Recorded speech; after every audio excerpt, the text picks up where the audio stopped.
Ti, tiri, ti, tiri. Vale, escuchas cuatro acordes y ya sabes de qué vamos a hablar. Se cumplen 150 años de la inauguración del Museo Arqueológico Nacional de Madrid. Así es que hoy toca hablar de arqueología.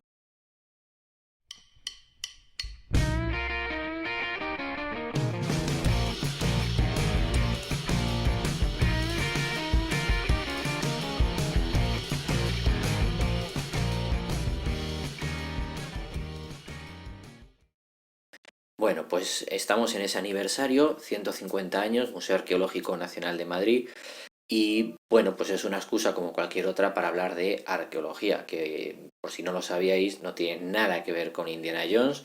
El año que se estrenó Indiana Jones, la primera parte, la del Arca Perdida, se agotaron las inscripciones, digamos, las matrículas en la Facultad de Arqueología, que hasta ese momento era una ciencia que a nadie le interesaba, y desde ese momento, pues la peta. Bien, cosas que hay que tener claras. Ni hay una X marcando el lugar, ni llevar una cazadora de cuero es lo más inteligente para un yacimiento. La arqueología es una ciencia que se trabaja principalmente en verano y que tienes temperaturas en España de 40 grados, luchando con los tábanos y luchando con los mosquitos y las avispas y demás, y llevar una chupa de cuero pues no es lo más interesante. El gorro no te digo yo que no, hay que protegerse la cabeza y esas cosas, pero bueno, y el látigo pues no es muy útil, ¿eh? No tiene nada que ver la arqueología real con lo que se ve en Indiana Jones.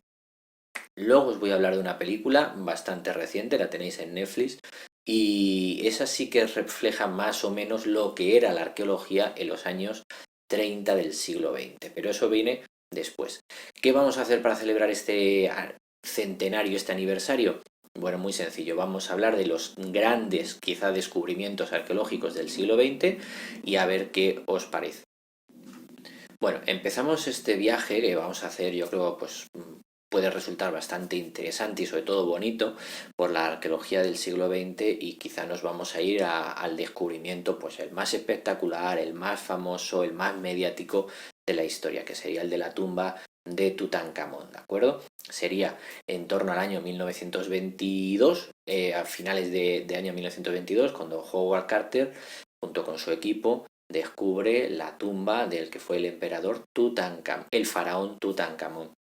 Estamos hablando de un faraón de Chichinabo, un faraón que es que estuvo 9 años reinando nada más, pero que en torno al siglo XIV antes de Cristo, parece ser que muere en torno a 1325 por ahí, y lo espectacular de Tutankamón es la inmensa cantidad de piezas que se encontraron en su tumba, una tumba muy pequeñita. Ya no se construían pirámides, se usaba el Valle de los Reyes, ya no había pirámides, había hipogeos, tumbas excavadas en la tierra, y en el Valle de los Reyes pues se iban enterrando los faraones, pues desde Ramsés, todos los que os suenen. Y lo peculiar de la de Tutankamón es que no había sido expoliada, o prácticamente no había sido expoliada. Pues parece ser que una vez que se cierra la tumba, debe haber algún tipo de rumbe de tierra, lo que sea. El caso es que permanece oculta, y no, hay que esperar 3000 y pico años para encontrar esa tumba. Hay por internet, seguro que podéis encontrar los PDFs y PowerPoint con todo lo que encontraron en la tumba de Tutankamón, y cuando termina el PowerPoint, después de ver las 200 cosas que encuentran por allí, te pone y todo esto más otras 7000 y pico piezas. Puedes ver el Museo Arqueológico de El Cairo. Museo que ahora, pues sabéis que lo dije en un vídeo anterior, pues ahora han hecho uno nuevo, más grande, más espectacular y más de todo.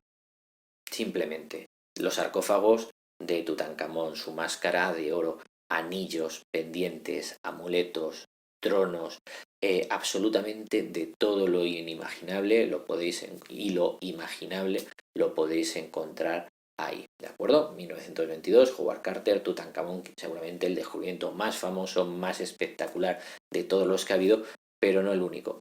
Vamos a saltar de continente y vamos a ver el que quizá sea para mí el más espectacular. Saltamos de continente y nos vamos a Asia. Ahí seguramente para mí el más espectacular. Hay que esperar hasta 1974 para que descubran los guerreros de Xi'an en la tumba del primer emperador chino, de la China unificada, que se llamaba Qin Shi Huang y que parece ser que muere en torno al 210 antes de Cristo. Es en ese año de 1974 cuando se descubre ese ingente ejército que va a acompañar la tumba de ese primer emperador chino, de la China unificada. Estamos hablando de más de 8.000 soldados, que además están individualizados. Se sabe que hay como 10 moldes de cara y luego cada uno de esos 10 moldes de cara a su vez eran individualizados, pues porque a uno le pongo bigotito, a otro le pongo las cejas un poco para acá, para que así al final parezca que son todos individuales, pero ya os digo, son 10 moldes base y sobre eso se van modificando, añadiéndote este apéndice o esta aquella cosa. Estamos hablando de unos 130-140 carros tirados por más de 500 caballos, es decir, algo espectacular, 40.000 puntas de flecha, una cosa alucinante, un ejército inmenso para proteger la tumba y su vida de más allá, digamos, de ese primer emperador chino. Todo esto en un macro complejo inmenso de varias y varias hectáreas, con una especie de pirámide artificial en la que se supone que estaría la tumba de este emperador. Se supone por las descripciones de un historiador chino que escribe, digamos, un siglo después de estos acontecimientos, que más de 700.000 trabajadores trabajaron durante décadas para construir este macro complejo, una especie de ciudad celestial o de la otra vida, con palacios, con calles, con ríos de mercurio, ríos que ya no existen, pero sí que se han encontrado altísimos índices de mercurio en la tierra de la zona. Entonces, algo que debió ser absolutamente espectacular, que haría que las tumbas egipcias quedaran a la altura de pues Cañada Real y sitios entrañables. Es decir, algo alucinante lo que debió ser este macrocomplejo de Xi'an. Pues 1974, esa tumba del primer emperador chino. Lo dejamos ahí y saltamos a otro continente. Nos vamos para Europa. En Europa tenéis yacimientos para aburrir. ¿Cómo elegir uno? Esto ya os digo que esto es simplemente un homenaje. Es que, ¿y por qué no me hablas? ¿Y por qué no me hablas? Y ya lo sé, ponerlo en los comentarios, ponerlo en los comentarios, suscríbete si no estás suscrito, no sé qué narices hace. Lo primero, suscríbete, dale a las campanitas y todo ese tipo de historias que dicen los youtubers. Y luego me pones en los comentarios, oye, háblame de este descubrimiento o háblame de este yacimiento. Bueno, Europa voy a elegir uno más que nada porque tiene película, que es el descubrimiento de Sutton Hoo en Inglaterra. Bien, ¿qué es el yacimiento de Sutton Hoo? Pues es el descubrimiento en una especie de túmulo, de montículo que había allí, que evidentemente se veía que era una colina artificial, y las van a excavar en 1939, justo empezando la Segunda Guerra Mundial. La van a excavar el excavador Basil Brown, porque se lo pide la dueña de las tierras, se llamaba Edith Pretty o algo así. Y este Basil Brown, que era un autodidacta, no era un arqueólogo, digamos, que trabajara para el British Museum ni nada por el estilo. Este era un autodidacta y le contrata a la propietaria de las tierras: mire usted, excáveme este túmulo que aquí tiene que haber algo. Excavan primero uno y se ve que había sido expoliado por los ladrones, pero que no, que encuentran remaches de barco, cosas por el estilo, cosas raras, pero así expoliado. Y excavan otro túmulo, el que está al lado, que era el más grande de todos, y les aparece un barco,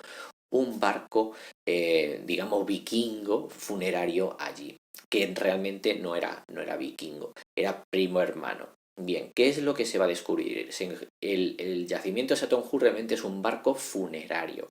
Es la tumba de un rey y claro, les llamaba la atención porque el río está cerca, pero no está pegado a la tumba. Entonces, estamos hablando, hay varios cientos de metros. Teniendo en cuenta que esto es adaptado por unas monedas que aparecieron en torno al año 610-635 de nuestra era, entre el 610 y el 635, te sale que el que está ahí enterrado, que para empezar no hay nadie enterrado porque la tierra es muy ácida y se ha deshecho el cuerpo, pero han encontrado restos de fosfato y tal. Aquí hubo un cuerpo humano, pero la tierra es tan ácida que lo ha deshecho. Bueno, el que estuvo ahí enterrado debió ser un rey anglosajón, es decir, o anglo o sajón. Recordar que después de los romanos, en torno al siglo V-VI, empiezan unas invasiones continuas de las Islas Británicas por gente que viene desde el continente, desde Dinamarca.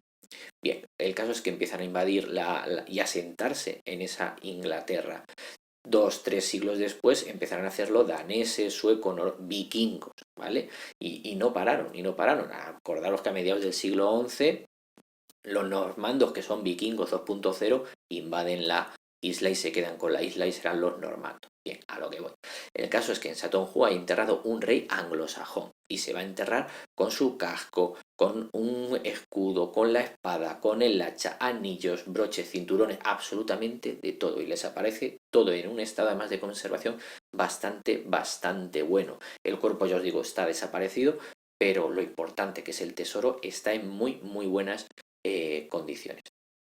¿Por qué también hago sobre este yacimiento? Porque os he comentado, hay peli de Netflix que se llama La excavación y además es muy reciente, es del año 21. Yo creo que me la vi en las Navidades, la peli, y bueno, no está mal, no está mal, es una peli tranquila, es una peli que no es acción, no son tiros ni nada, es una excavación y te cuenta todo este proceso y la vida de este Basil y de esta Erith y cómo luego todo ese descubrimiento es absorbido por el British Museum, es acaparado por el British Museum y luego pues de Basil y de Erith prácticamente no hay nada. Han tenido que pasar décadas hasta que el British Museum le da por poner una plaquita en honor a los dos responsables de que se descubriera este espectacular yacimiento de Satonju en Inglaterra. Bueno, pues terminamos ahí este yacimiento, cogemos el avión y vamos a saltar a América. Bien, en América lo que tenemos, yacimientos todos los que quieras, descubrimientos todos los que quieras, Indiana Jones por todos lados. Voy a coger uno pues por seguir un poco en la dinámica de yacimientos espectaculares y llamativos y yo creo que mediáticos. En este caso sería el yacimiento de Machu Picchu. ¿Qué es el Machu Picchu? Lo habréis visto en 500 millones de fotos. Es una ciudad religiosa situada en lo alto de una montaña y totalmente olvidada y totalmente perdida en la memoria de la gente hasta que a principios del siglo XX va a ser descubierta. Bien, normalmente se dice que es descubierta en el año 1911, me parece recordar, o por ahí, sí, 1911, pero no es así. Realmente había sido descubierta en 1902, además por un peruano que se llamaba Agustín Lizírraga. Lo que pasa es que cuando Agustín Lizárraga la descubre y la intenta dar a conocer, como que no le hacen ni caso. No le hacen ni caso, como este se ha vuelto loco o ha descubierto una ciudad que ya conocíamos y tal. Y entonces no pasa la historia. El que sí que pasa la historia es el investigador estadounidense que en 1911 redescubre la ciudad religiosa, la ciudad santuario y demás, que no está abandonada. Hay dos familias viviendo allí. Hay dos familias viviendo allí que utilizaban los bancales para su agricultura, que utilizaban unas canalizaciones incas que seguían funcionando para obtener agua y demás. Por lo tanto, cuando llega este estadounidense con un guardia civil peruano, me parece, y no sé quién más, o un guía local de allí, pues ya os digo, se encuentra que está habitado Machu Picchu. En todo este vídeo os voy a poner, ¿sabéis? Estoy poniendo muchísimas fotos, pues para que esto sin fotos no vale nada. En la actualidad, pues es un yacimiento hiper mega conocido, perfectamente preparado para el turista. Creo recordar que incluso hay un tren que te lleva desde el campamento base hasta Machu Picchu y luego tú ya lo ves, lo gozas y lo aprecias, ¿no? Bueno, pues ese sería ese ejemplo típico de descubrimiento en medio de una selva amazónica tupida y fíjate, todos estos yacimientos y que son del siglo XX. Podríamos hablar de las pirámides de Chichen Itza, podríamos hablar de Tenochtitlan, podríamos hablar de, yo qué sé, de mil cosas, pero bueno, me ha parecido que Machu Picchu podía ser un buen ejemplo de la arqueología del siglo XX en América. Y vamos a terminar el vídeo con un ejemplo español, ¿vale? Porque ya que es el aniversario del Museo Arqueológico Nacional de Madrid, pues la pieza más importante del Museo Arqueológico Nacional de Madrid, ¿cuál es? Pues esa, la Dama de Elche. Bien, la Dama de Elche tiene una historia también muy peculiar, la descubre un chaval de 14 años que se llama Manuel Campello, que estaban allí trabajando unas tierras cercanas a la Alcudia en Elche, y están trabajando y en el descanso pues él se pone con su pico allí a darle a la tierra y toca en hueso, digamos. ¿Y qué es esto? ¿Qué es esto? Y aparece la Dama de Elche, año 1897, si no recuerdo mal. Y en este año, en 1897, el dueño de las tierras, que además se llama igual que el chaval, Manuel Campello, pero no eran parientes, pues claro, lo que quiere es, mira, yo lo que necesito es dinero, porque comprar unas tierras necesito dinero. Total, que le ofrece la Dama de Elche al Museo Arqueológico Nacional, digamos, de Turca, ya ha inaugurado 30 años, y el problema es que hay un problema con los pagos, como que como si fuera a cobrar el talón el hombre y se lo rechaza el banco, o sea que tela, ¿eh? Total, que el hombre se pilla un cabreo y aparece por allí un arqueólogo francés y dice, el Louvre te lo compra, el Louvre paga, el Louvre guay, el Louvre mola, y el Louvre se lleva la Dama de Elche. Compran la Dama de Elche por la friolera de, si no recuerdo mal, unos 5.000 francos de la época, que al cambio serían unos 30, no, miento, unas 5.000 pesetas de la época, que al cambio serían unos 30 euros. Imagínate, unos 30 euros, claro, de la época, estamos hablando 30 euros de 1897, que era una pasta, ¿vale? En el año 2006, la Dama de Elche, que fue trasladada a Elche momentáneamente por una exposición de data, el seguro la tasó en 15 millones de euros. La Dama de Elche, 15 millones de euros. Bueno, pues el caso es que este hombre vende la Dama de Elche al Louvre, ese mismo año se la llevan a Alicante, al puerto, y en un barco, ¡pum!, hasta Francia, y allí va a estar durante 30-40 años hasta que llega la Segunda Guerra Mundial, expuesta en el Louvre y además en una de sus salas principales de la sección de riquezas, descubrimientos y de culturas orientales, o sea, de prestigio la pieza, ¿no? En el Louvre, y hay que esperar, pues eso, a la Segunda Guerra Mundial, año 39-40 más o menos, para que al final, a base de mucha negociación y tal, y España dando pasta y España dando otras piezas que teníamos a cambio de piezas que había en Francia que eran españolas, nos devolvieran la Dama de Elche, que va a estar primero expuesta en el Museo del Prado y luego ya definitivamente en el Museo Arqueológico Nacional de Madrid. Bueno, y eso es más o menos el repaso largo, pero bueno, yo creo que bonito, de los principales yacimientos arqueológicos y de los principales descubrimientos arqueológicos de ese siglo XX, aunque la Dama de Elche sea de finales del XIX, pero bueno, por meterlo en el saco. Ya os digo, si os gusta el tema de la arqueología, ponerlo en los comentarios, le dedicamos tiempo. Yo en sus días participé en excavaciones en Recópolis, en algún yacimiento del Calcolítico, en algún limpiando material de un dolmen, y luego 3-4 campañas en un yacimiento musulmán que se llama Vascos, que está en Navalmoral. Si queréis cosas sobre arqueología las saco, si queréis yacimiento en concreto lo trabajamos, lo que sea, a los comentarios, y ya os digo, repito, suscríbete, dale a like, comparte este vídeo si te ha parecido interesante. Pues nos vemos en el próximo vídeo.